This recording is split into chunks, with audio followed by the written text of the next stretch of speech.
Meio-dia em ponto agora. Eu sou o Mauro Friesman. Nossa audiência nos acompanha pela rádio Trianon AM 740 de São Paulo e também pela rádio Universal AM 810 de Santos. Hoje é quarta-feira. Por aqui, tradicionalmente, falamos de saúde, de comportamento, de bem-estar. Para isso, agora vamos colocar nosso time em campo com o Dr. Rodrigo Correia da Silva, advogado, CEO da Suprevida. Tudo bem, doutor Rodrigo? Olá, tudo bom? Boa tarde, pessoal. Prazer estar aqui de novo, já é a terceira vez que eu venho no programa. Então, muito obrigado pelo convite de novo. Eu sei que a conversa aqui sempre é muito boa. Então, seja bem-vindo pela terceira vez ao programa Gente que Fala. E vamos falar por aqui. Nosso primeiro assunto de hoje é a taxa de transmissão do coronavírus, que nesta semana chegou ao maior ponto aqui desde maio, segundo o monitoramento do Imperial College. O índice passou de 0,68, isso há 2 semanas, para 1,10 no dia 16 de novembro e agora para 1,30 no balanço divulgado ontem. Para a epidemia ser considerada controlada, a taxa de transmissão precisa estar abaixo de 1 e, de acordo com os números atuais, cada 10 pessoas contaminadas transmitem o vírus para outras 13. E a taxa de contágio retrata uma média nacional, sem abordar as particularidades de cada estado ou de cada região.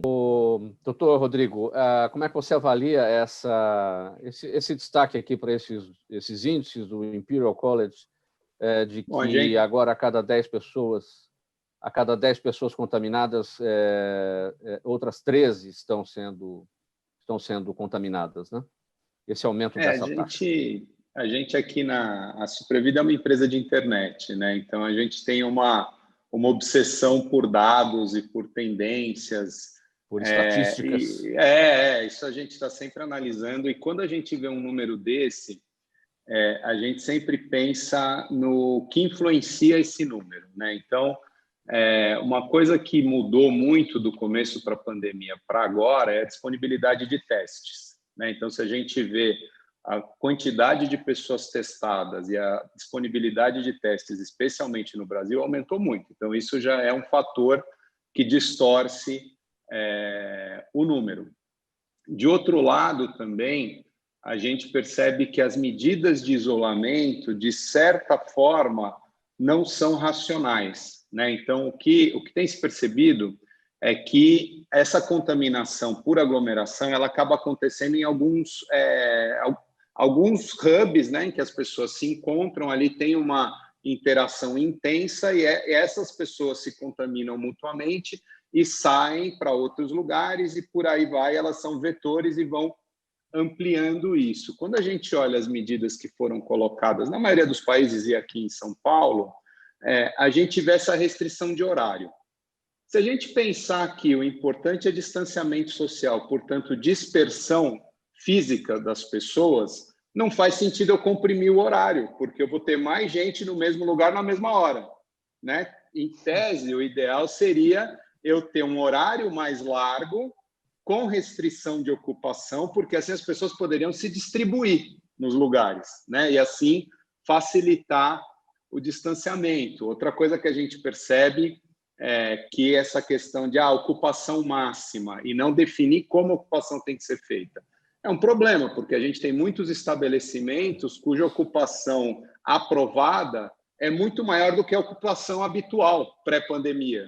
Então, se eu tenho um lugar que normalmente é ocupado por 150 pessoas e tem uma autorização para 300, com 60%, eu estou dentro dos 150 habituais também. Então, isso é outro problema. Transporte, né? Público e privado.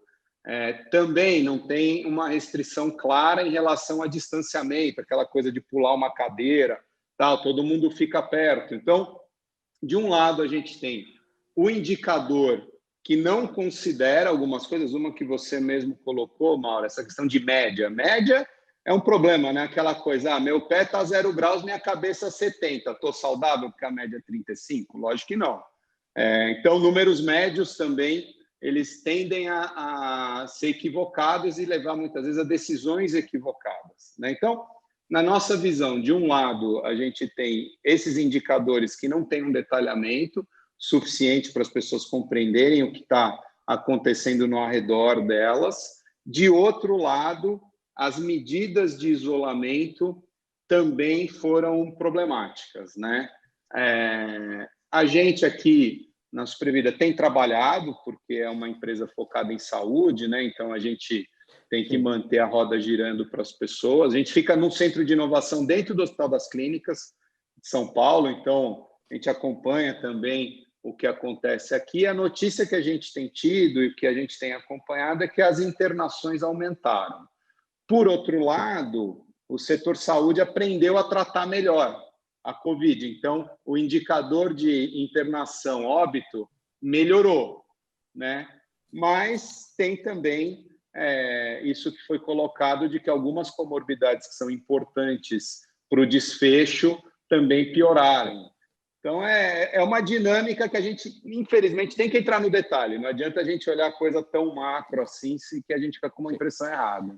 E vamos agora falar sobre o seguinte. Especialistas do Instituto de Dartmouth, nos Estados Unidos, reuniram dados das internações entre fevereiro e julho e constataram que o número de pessoas internadas por doenças não relacionadas com a Covid caiu quase pela metade. Segundo eles, os hábitos de higienização reforçados, o baixo número de carros circulando e o distanciamento social fizeram com que a proliferação de outros vírus fosse evitada, reduzindo principalmente internações por problemas respiratórios.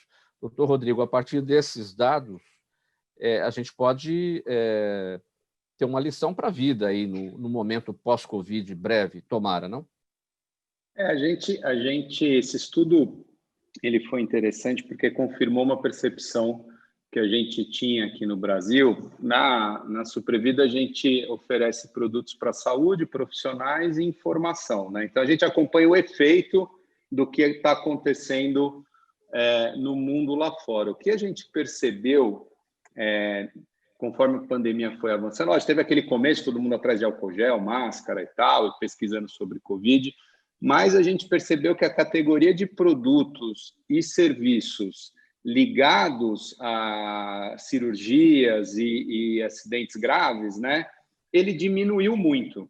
E a gente ficava sempre se questionando, poxa, mas será que as pessoas elas estão com o problema, com a doença, e não estão indo no médico porque estão com medo? As cirurgias eletivas elas caíram muito, aí agora subiu de novo e agora foram proibidas. Será que é só isso? Ou tem mais alguma coisa, né? E a gente percebeu na plataforma muita gente fazendo pesquisa sobre temas de saúde que não eram a Covid, né? Então, a gente tentando relacionar isso, o que a gente percebeu? E esse estudo confirmou. As pessoas se tornaram mais conscientes de saúde, né? Então, temas como obesidade, doença cardíaca, diabetes, por conta da Covid, acabaram tendo mais evidência e a gente percebeu que as pessoas começaram a se preocupar mais com isso. De outro lado, acidentes diminuíram, os acidentes de trânsito, a gente olhando os indicadores, diminuíram. Violência diminuiu, porque estava todo mundo preso em casa. E as infecções que acontecem, a gente fica falando Covid, mas nós estamos cercados de agentes infecciosos e que acometem as pessoas, né? Como todo mundo começou a ficar mais preocupado com isso, o que a gente pensava e viu nesse estudo é que também a prevenção aumentou. Com o aumento da prevenção e diminuição desses fatores que levam ao sistema de saúde, melhorou. Assim como o ambiente, né? Se a gente olhar os dados de meio ambiente, também a poluição diminuiu, muita coisa melhorou. Então, isso leva a gente a pensar um pouco no comportamento, né? Então, poxa, se a gente conseguiu, como, né, humanidade, numa forma nunca vista, está tendo um pouco de gente que não está tomando tanto cuidado, mas, no geral, foi uma mudança comportamental muito rápida e radical. E a gente conseguiu, e estamos conseguindo. Poxa, se a gente consegue fazer essa mudança comportamental dessa escala, por que será que a gente antes não conseguia? E será que a gente vai ter lições aprendidas de prevenção, de comportamento, que a gente vai conseguir carregar depois desse período? Eu gosto de ser otimista com isso e pensar que uma vez que a pessoa está sensibilizada para a relação de causa e consequência das coisas que ela faz com ela mesma, com os outros, e a consequência para ela mesma e para o ambiente e para o sistema de saúde e tudo mais, uma parte, pelo menos, residual disso vai ficar. E essas discussões também, a gente percebeu, por exemplo, problemas crônicos do sistema de saúde que existiam, que foram agudizados e agora a população, a mídia, está todo mundo muito mais ciente disso, né? Então, aquele sofrimento que muitas vezes era individual de algumas pessoas que precisavam do sistema, virou coletivo quando todo mundo precisou. Então, a gente espera que toda essa conscientização gere mudanças de comportamento individual e social. Alice Martins, nossa audiência no Facebook. Rodrigo, ela quer saber como é que um idoso deve escolher um suplemento alimentar, se há problemas em tomá-los, mesmo sem praticar exercícios. Pouquíssimos segundos, Rodrigo, por favor. Alice, todo suplemento pode desequilibrar a pessoa, eventualmente até piorar a condição de saúde dela. Então, o caminho é sempre procurar o profissional de saúde, pode ser, nesse caso, o nutricionista, o nutrólogo, ou mesmo o geriatra, o médico que atende essa pessoa, para ser adequadamente orientada e não causar mais problemas. Rodrigo, você está com a palavra, sua despedida em 5 segundos, por favor. Bom, muito obrigado pela oportunidade, adorei a conversa e vamos nos manter saudáveis, refletir e ver como é que a gente pode construir um mundo melhor para a gente e para todo mundo.